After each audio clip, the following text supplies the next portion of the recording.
पनवेल तालुक्यातील कळंबोली ह्या ठिकाणी KLE महाविद्यालयाच्या जवळ कामोठे राज्य परिवहन महामंडळाच्या बस स्थानकाजवळ बेकायदा फेरीवाल्यांची संख्या मोठ्या प्रमाणात वाढली आहे। यावर कुठलीही ठोस कारवाई होत नसल्यानं दिवसेंदिवस यामध्ये वाढ होत चालली आहे। तसंच रस्त्यावरील खाद्यपदार्थ विक्रेत्यांमुळे नागरिकांचं आरोग्यही धोक्यात आलंय।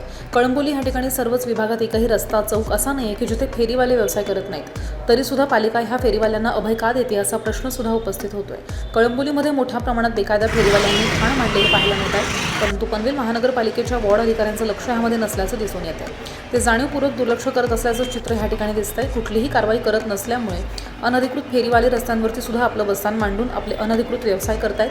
पनवेलचे आयुक्त मंगेश चितळे यांना त्यांचे अधिकारी आणि कर्मचारी अंधारात ठेवत आहेत की ते सुद्धा या संपूर्ण अनधिकृत फेरीवाल्यांना अभय देतात अशी शंका उपस्थित होती आहे। रस्त्यावरच्या उघड्यावरती विविध तळलेले पदार्थ, ज्यूस हे सगळं काही खाऊन पिऊन नागरिकांना साथीच्या रोगांना आमंत्रण देण्याचं काम उघड्यावरील खाद्यपदार्थ विक्रेते करतात आणि फेरीवाल्यांची संख्या सातत्यानं वाढत चालली आहे। यांच्यावरती कारवाई करण्यासाठी पालिकेची गाडी येणार अशी माहिती फेरीवाल्यांना अगोदरच मिळते।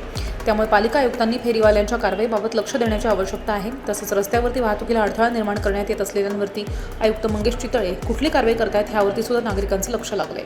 अन्यथा पनवेल महानगरपालिकेच्या आयुक्तांच्या कार्यपद्धतीवर नक्कीच शंका उपस्थित होतीये।